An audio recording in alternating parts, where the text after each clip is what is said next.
હાલો તો અમે આવી ગયા દવાખાના.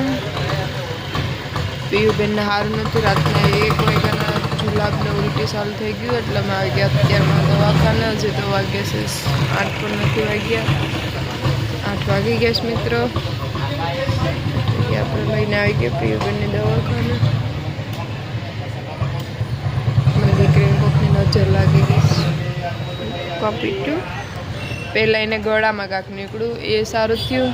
એને કાંક મેં 1.5 મહિનાનો કોર્સ કર્યો ત્યાં એને પગમાં થોડુંક ફ્રેક્ચર આવી ગયું.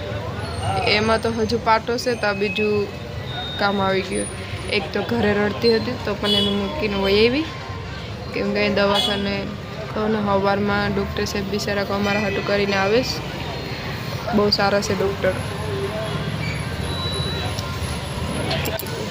ટિકિટ કામ જોઈએ ટિકિટ.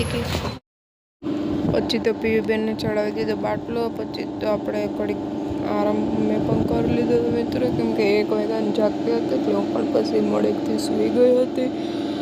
ભાભી આવ્યા હતા સાથે, ભાભી પણ હતા મારી સાથે, ભાભી પણ બેઠા હતા અને હું સૂઈ ગઈ હતી ઘડીક મિત્રો. તો આ છે આપણું દવાખાનું મિત્રો.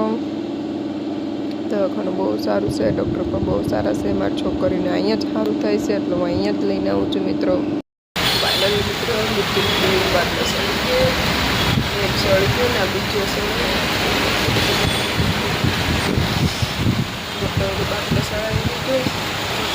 સળાવી ગયો બીજું બહુ હોય છે ને બીમાર પડી ગઈ રાતના એટલે તાત્કાલ હોમવર્કમાં દવાખાને લઈને આવ્યા મારા કેવું ના તો જ રહ્યું હશે તો ઉનામાં ખૂબ બંધ થશે એટલે આપણે ડાયરેક્ટ વળંગવાળા લઈને આવ્યા.